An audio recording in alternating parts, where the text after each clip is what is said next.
When Ashley Turner contacted me this spring about featuring my essay Plant Life on Restoration Row, I thought my writing career was about over.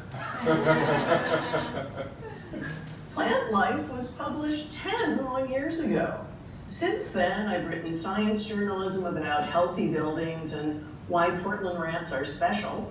But it's hard to open doors to editors as a freelance writer, let alone finding homes for my creative writing, essays like Plant Life and the plays. I was ready to give up. Creative people live in caves, isolated with our creations. When a fellow explorer like Restoration Row pokes their head in and says, "Hey, hello there, great work," well, it brought my writing self back to life. So thank you, fellow healers. And thanks for sharing with me actor Sheree Wichard, who's proven to be a hardworking, inspiring muse. This play, The Moment of Death, exists because one night in December 1987, halfway through my last year of medical school, I went to see a play, a comedy. And suddenly I saw my last 4 years as scenes and characters instead of classes, classmates, and professors. For the rest of the winter, I often woke up at 3 a.m. with a new scene from medical school running in my head. I couldn't sleep until I got up and wrote it down. It was like being pregnant with an alien. The University of Washington, where I went to medical school, also had a great drama school. So in the last months of my medical education, I took Theater 101 classes. After I finished my family medicine residency in Portland, I got a small grant to develop the play with the actors and produced a staged reading. We are going to read an excerpt of the beginning to introduce the characters and then read a scene. I will read the role of Nina, Sheree Wichard will read the roles of Mama and Nellie McKean, Ashley Turner will read the role of Dr. Carrison, and Ingeborg Riedmaier will read stage directions. Thank you, co-conspirators. Okay. The Moment of Death, a comedy, or How Your Doctor Got That Way. Excerpt for reading, 24th of July, 2018 at Restoration Row celebration by Merilee D. Karr. Characters, Nina Rose, about 30, experienced in life but still carefully adventurous. Dr. Molly Carrison, community family doctor, teaches students in her office. Mama, about 65, Nina's mother, in bad shape but never holds back. Mrs. Nellie McKean, middle-aged woman, played by the actor playing Mama. Scene, an institutional corridor.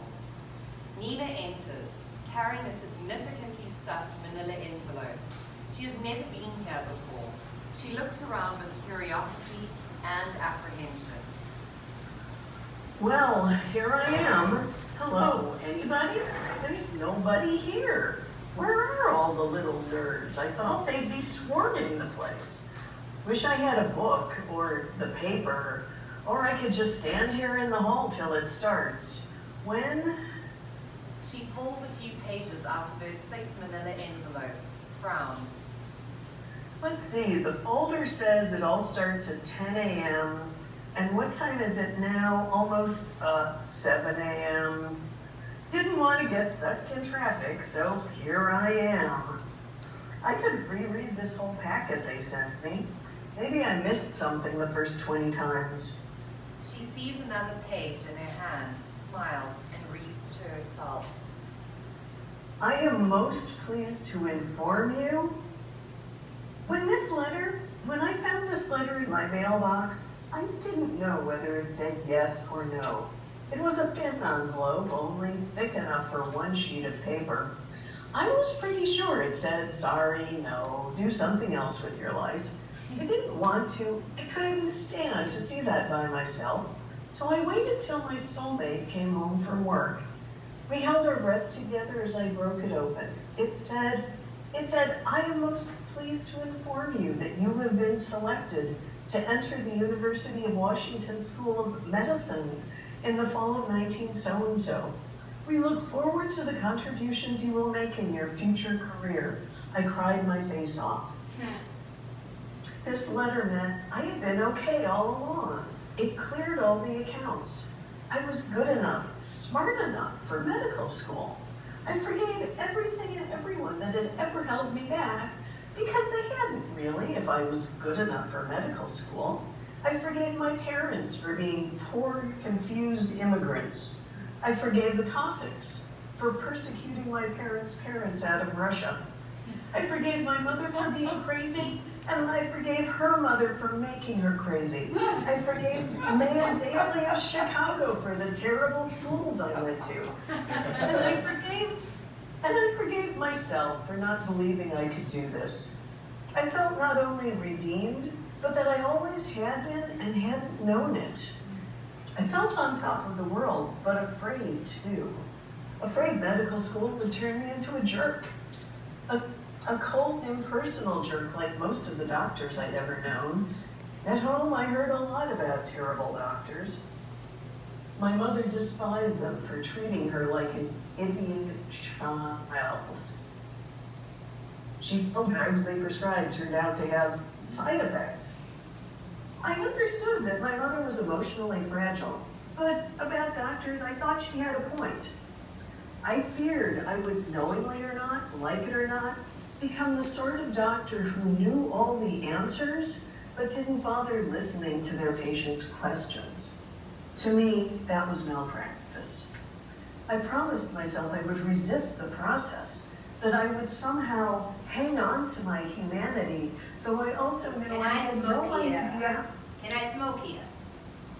Mom, what are you doing here? I don't see any no smoking signs.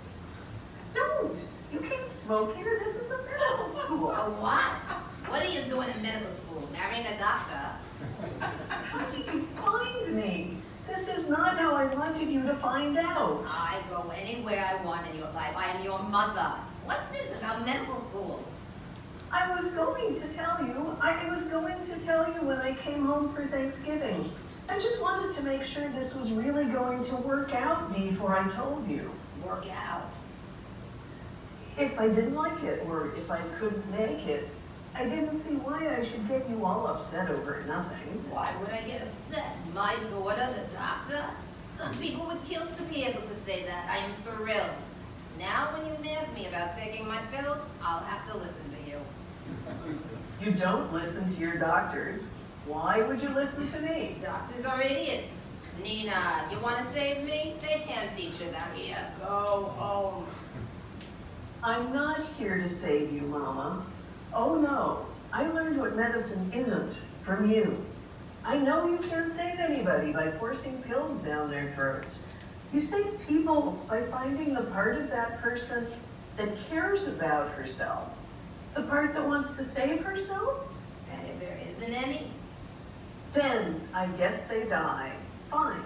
Go ahead, Mama, die if you want. It's a free country. If you'd rather smoke than live, I can't stop you. I can't help you. Nice to see you, too. I hear someone coming. Please go away, Mom. I want to make a good impression. 3 months later. Nina. That's a stage direction too. Sorry, I didn't. No worries. Nina, Dr. Carrison, and Mama outside the door of an exam room in Dr. Carrison's family medicine clinic, far away from the medical school campus.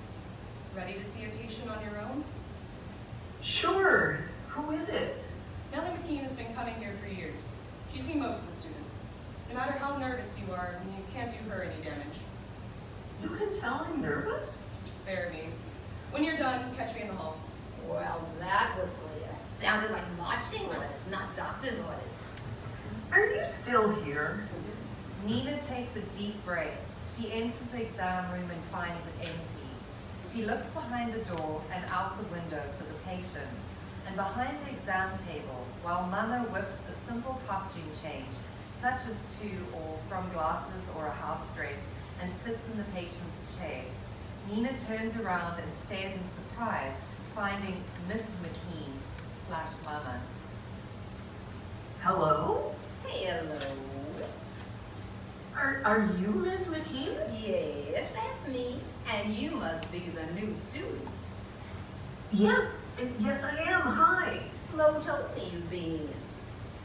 Flo? The nurse, she warns us when there's a student in the clinic. She warns you. Why? Are we dangerous? No, you're not dangerous, just slow. Flo asked me if I was in a hurry or something. I've got all morning, so go ahead, ask away, whatever you need to know. Then how much longer do you have in school? I'm just a first-year student. Long way to go then. Yes. So let's get started. What brought you to Dr. Carrison's clinic today? Well, my arm hurts. Okay. Which arm is it? Just my left arm. Okay, the left arm. How long has it been hurting? It just hurts off and on, once in a while. How long does it last each time? A few minutes at a time, then on and off for maybe an hour. It stops when I sit down. Really? That's so quick. Usually when you hurt an arm or an ankle or something, it drags on for weeks. Does anything bring it on? The pain, I mean. Doing something heavy usually. Like heavy lifting? Oh no dear, I don't lift anything anymore. My back went out years and years ago. So what kind of heavy work do you mean? Well, like going up the hill behind my house or walking up the road to the mailbox. Oh, walking makes your arm hurt? Does it make anything else hurt, like your legs? Well, I get a little ache across my chest. Walking makes your chest ache and makes your arm hurt. Just my left arm. Just the left arm. Does this pain maybe start in your chest and spread out to your arm, your left arm? Yes, that's right. You know, honey, that's just what happens to me when I go shopping. I take a little nitro and it goes away. Mama? What's the matter, dear? I'm not sure yet, Ms. McKean. I have a few more questions. That's why you're here. Go ahead. Mama, if this is what I think it is, it's really bad. But I don't want her to have anything bad. It gives me a warm feeling all over to see in these selfish times one human being simply caring for another. It is so sweet I could die. Yeah. Thanks for the sympathy. How often does it happen, this arm pain with the chest pain? That's hard to say. Sometimes it won't happen for weeks on end, and then it'll come on me twice in a week. And when did it first start happening? Oh, 1.5, maybe 2 years ago. So let me make sure I've got this right. It has been happening for a couple of years, every few weeks or so, for just a few minutes, whenever you do any heavy activity. That's right, and it goes away when I rest. So, what is wrong with my arm, dear? You have a clue? I have some ideas, but I need to ask some more questions to make sure. You know what she has, Nina. Quit circling the dump. I need some more information, Mama. Do you smoke? A little, sure. How much is a little? About a pack a day. I don't consider that a problem. You consider that a problem? Okay, your blood pressure's kind of high today. Has it been like that before? Yes, it's always like that. Dr. Carrison wants me to take some medicine for it, but I'm not so sure. It's just a number. It doesn't bother me. Besides, drugs make you feel lousy. Every last one of them is side effects. You want to help us so much, why don't you tell her that? Let's see. What runs in your family? Has anyone had heart disease? What do you mean by heart disease? Like a heart attack? Yes, like a heart attack. My mother did have a weak heart. I suppose she had a heart attack, but it wasn't a bad one. She didn't die of it. She went on till she was 80, and she died of cancer. She always had eczema, real bad. My father died of lung cancer, but he was chopping his own wood till the week before he died. Lung cancer. And have you ever had any cardiac problems? Any what? Sorry, problems with your heart. Not a thing. My heart works fine. So, dear, what do you figure is wrong with my arm?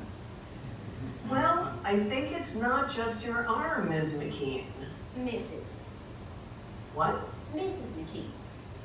You want to be called Mrs.? Yes, if it's all the same to you. Sure, excuse me. No offense, dear. I was widowed a few years ago, and I like the sound of my married name. I called you Ms. when I came in, so I thought you liked that. Well, I didn't know you so well then. Mrs. McKean, is something bothering you? Bothering me? What could be bothering me? You just seem upset all of a sudden. Was it something I said? Young lady, do you think this is the most comfortable subject in the world to talk about? Oh, no, I suppose it's not. I'm sorry. So what is the matter with my arm? Has Dr. Kirsten ever talked with your heart? She used to all the time. I think she gave up on me. Besides, my heart's fine. If it ain't broke, don't fix it. May I ask what that has to do with my arm? Your symptoms sound like angina.